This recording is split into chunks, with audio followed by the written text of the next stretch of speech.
Good morning students. आज हम start करेंगे क्लास 11th का chapter 2 basic accounting terms. Basic accounting terms वे अकाउंटिंग टर्म्स है जो अब आगे आप अकाउंटिंग करोगे, मतलब अकाउंट की बुक में जो भी आपको अकाउंट्स वगैरह बनाने हैं उसके लिए जो भी टर्म यूज होती है उनको बोलते हैं हम अकाउंटिंग टर्म्स। अकाउंटिंग टर्म आपके लिए बहुत ही ज़रूरी है समझना, क्योंकि अकाउंटिंग एक लैंग्वेज है ना, तो उस लैंग्वेज को समझना है अब हमें अकाउंटिंग करने के लिए। जब तक आपको इन वर्ड्स का ही नहीं पता होगा तो आप अकाउंटिंग नहीं कर पाओगे। इसलिए आपको ये बेसिक अकाउंटिंग जो टर्म्स है आप अकाउंटिंग की, ये अब आपको समझनी है, ये आपको बहुत ही ध्यान से समझनी है।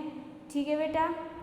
फर्स्ट है हमारी बिजनेस ट्रांजैक्शन। बिजनेस ट्रांजैक्शन का क्या मीनिंग है? Business transaction means it means financial transaction और events that initiates the accounting process of recording it in the books of account of an enterprise. मतलब बिजनेस ट्रांजैक्शन का क्या मतलब है? Business transaction आपने पीछे चैप्टर में भी की थी।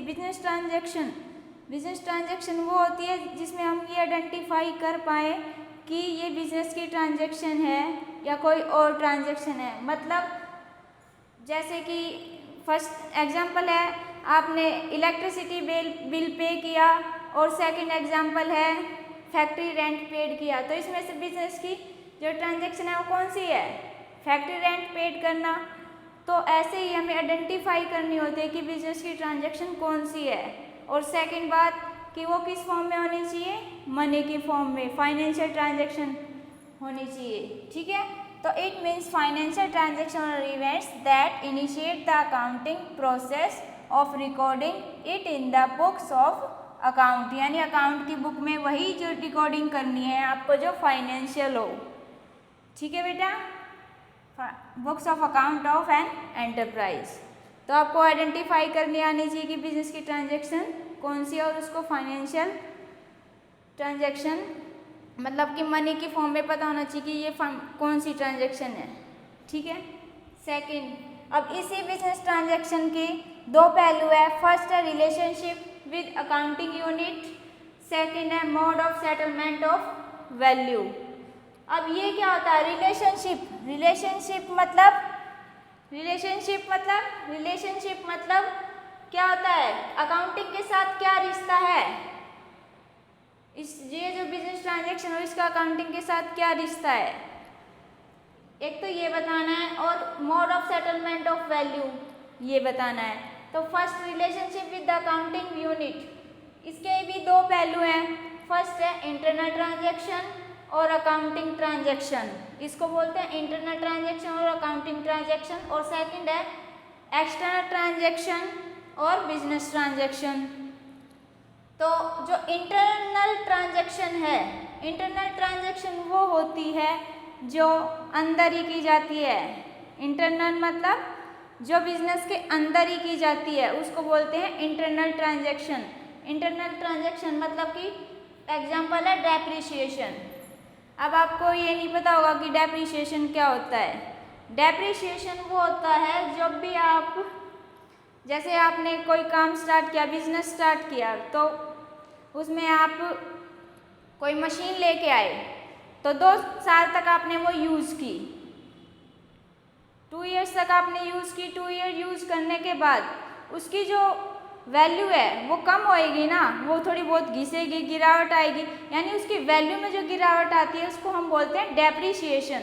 ठीक है बेटा, तो ये होती है डेप्रिसिएशन। और ये कंपनी जो भी आप बिजनेस करोगे उसके अंदर की ट्रांजैक्शन होती है। ठीक है। अब है एक्सटर्नल ट्रांजैक्शन वो होती है जो बाहर की होती है, जैसे कैश पेड करना, cash paid to creditor. Creditor कौन था? अभी हमने पिछली क्लास में किया था। क्रेडिटर कौन था? क्रेडिटर वो होता है जिससे हम उधार लिया, जैसे कि आप पेन लेके आए थे, पेन लेके आए, दुकान में गए और उस दुकानदार को बोला कि भैया मेरे को एक पेन दे दो, उसने बोला भैया 20 रुपये का है, तो आप बोले भैया अभी तो मेरे पास पैसे नहीं है, मैं आपको फिर कभी दे दूंगा, तो उसने जो उधार पे आपको जो पेन दिया है उसको बोलते हैं क्रेडिटर। जो दुकानदार है वो आपका क्रेडिटर है। ठीक है बेटा, ये होता है क्रेडिटर। तो ये इंटरनल ट्रांजैक्शन हो गई, ये एक्सटर्नल ट्रांजैक्शन हो गई। इंटरनल अंदर और एक्सटर्नल बाहर। ठीक है। और mode of settlement of value. Mode of settlement of value का मतलब है हिसाब किताब करना। जैसे कि इसके भी दो पहलू हैं, फर्स्ट है कैश ट्रांजैक्शन, सेकंड है क्रेडिट ट्रांजैक्शन। जो कैश ट्रांजैक्शन है वो क्या होती है, जैसे अभी आप पेन लेने गए थे, अगर आपके पास पैसे होते तो आप उसको तुरंत पैसे दे देते, लेकिन आपके पास पैसे नहीं थे, आपने नहीं दिया। तो अगर आप पैसे दे देते, आपके पास पैसे होते, पेन लिया और आपने पैसे दे दिए, तो वो थी कैश ट्रांजैक्शन। ठीक है। और अगर आपने बाद में पैसे दिए हैं तो वो कैसी ट्रांजैक्शन थी, क्रेडिट ट्रांजैक्शन। तो ये भी दो होती है, कैश ट्रांजैक्शन और क्रेडिट ट्रांजैक्शन, मतलब कि हिसाब किताब करना। ठीक है, लेन देन करना। ये हो गई आपकी बिजनेस ट्रांजैक्शन। ठीक है बेटा। अब सेकंड है अकाउंट। अकाउंट क्या होता है? अकाउंट होता है it is a record of transaction under a particular head. Particular head का क्या मतलब है? पर्टिकुलर हेड का मतलब है जैसे आपने रिकॉर्डिंग की थी, क्लासीफाइंग किया था। रिकॉर्डिंग में क्या किया था आपने?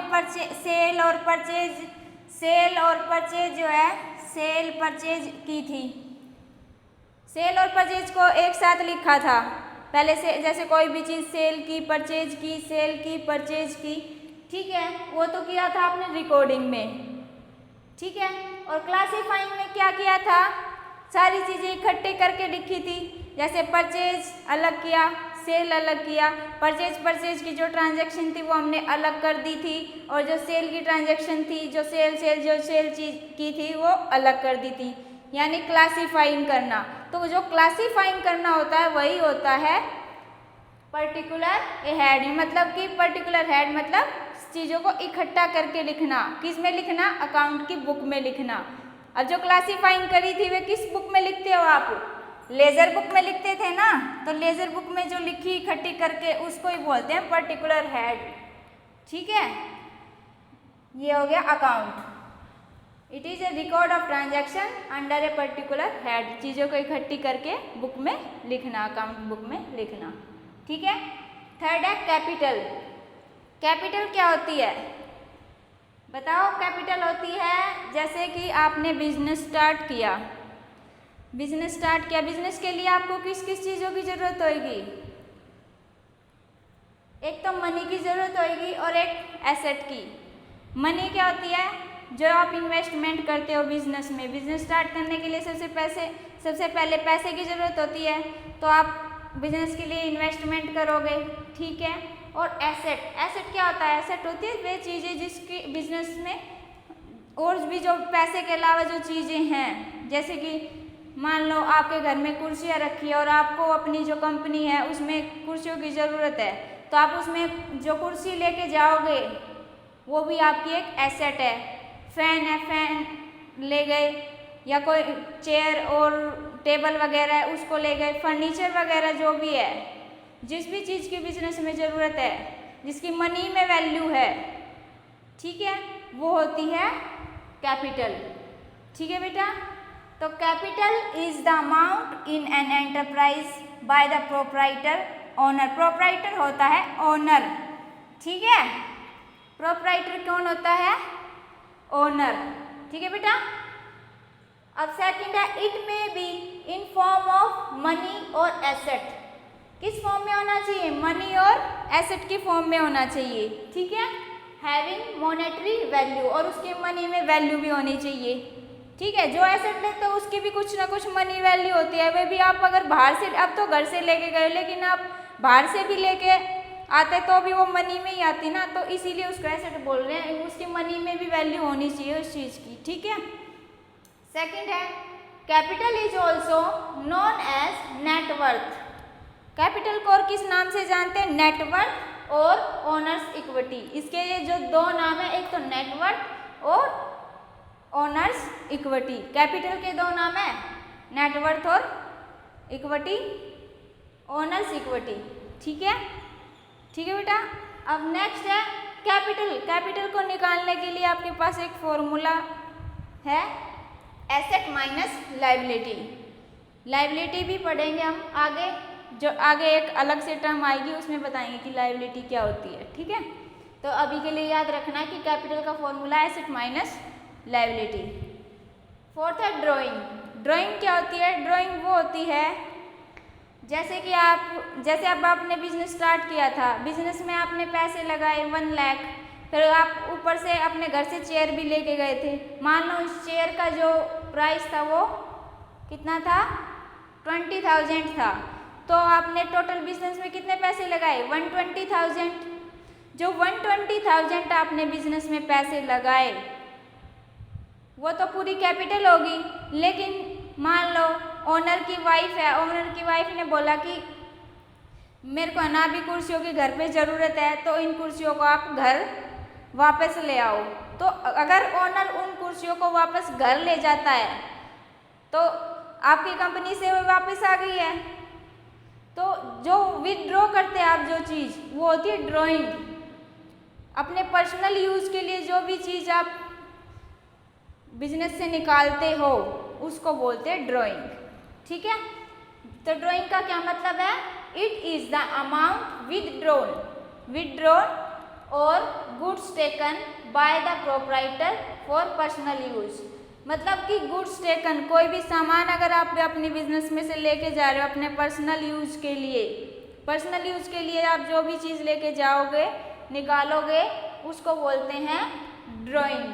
ठीक है, तो आपने कोई गुड्स मतलब सामान और कोई मनी वगैरह भी, अमाउंट वगैरह भी आपने निकाला अपने पर्सनल यूज़ के लिए, तो उसको बोलते हैं ड्राइंग।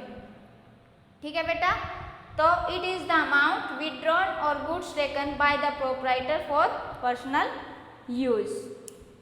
ठीक है, अब नेक्स्ट टर्म हम नेक्स्ट वीडियो में करेंगे।